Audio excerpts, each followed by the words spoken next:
E aí, rapaziada, tudo bom? Então, eu vou estar iniciando com vocês a segunda aula de história sobre Mesopotâmia. Mas antes disso, eu gostaria de perguntar: quando você ouve o nome Mesopotâmia, quais são as primeiras coisas que vêm na sua mente?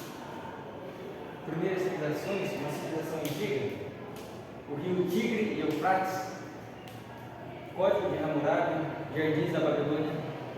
Esse vamos ver.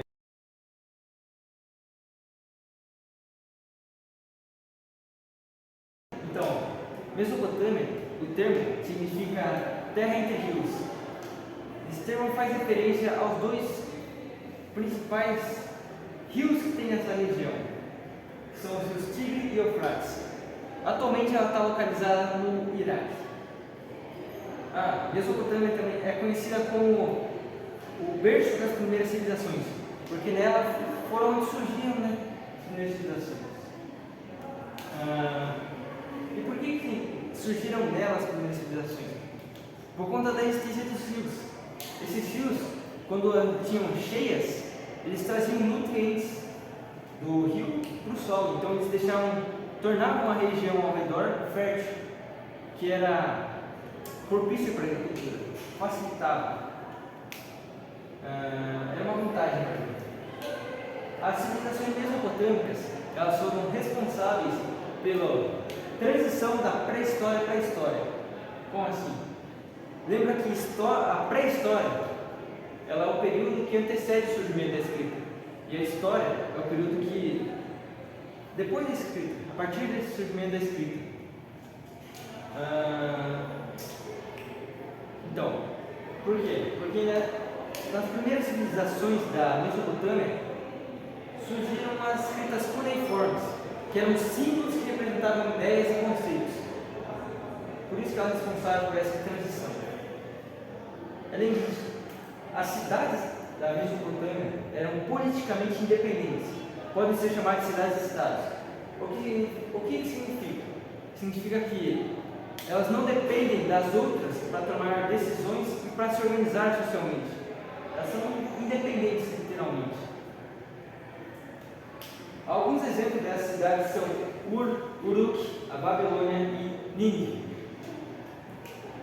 Nessas cidades o governo era um monarca, que era governado a partir de uma figura de um rei.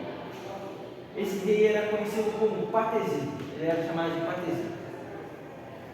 E o Patesi, ele era o líder político e religioso. Ele que administrava as duas áreas, e as principais.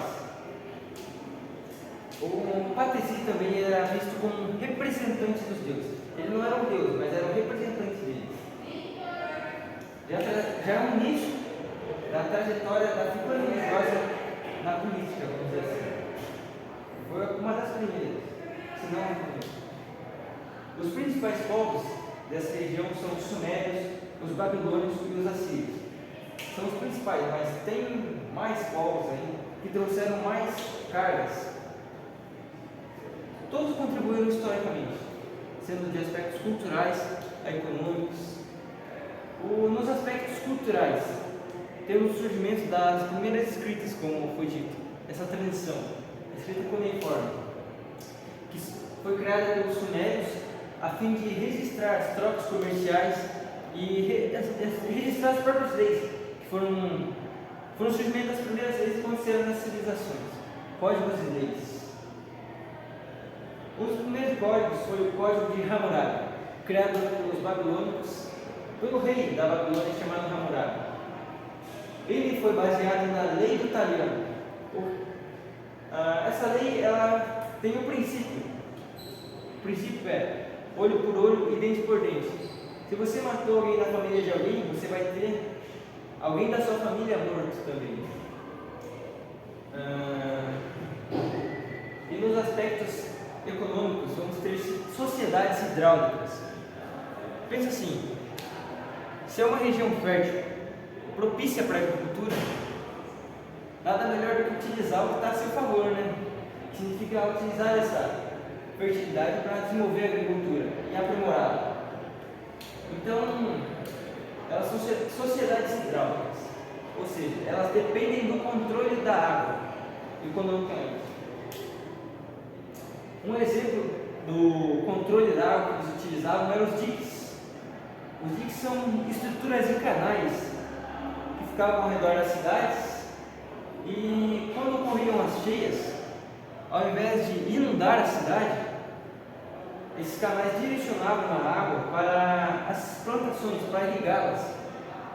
Eles estavam reutilizando a água, tornando o problema uma solução. Então, a principal atividade econômica vai ser a agricultura, por conta dos rios, da localização deles. E o modo de produção dessa agricultura, ela vai ser o modo de produção asiática, que é o Estado entregar terras para os camponeses, esses camponeses cultivarem produtos agrícolas e quando acontecer a colheita, esses produtos pertenciam ao Estado, eram do Estado, era do patrizinho. E ele era responsável por redistribuir esses alimentos. E uma pequena parte era dada aos produtores, camponeses. Acredito que o principal é isso. Se você conseguir entender o contexto, por que ela surgiu, por que ela foi a primeira civilização, acho que já está meio caminho andado. O resto é só detalhe, lembrar algumas coisinhas. E é isso, rapaziada. Obrigado, tá bom?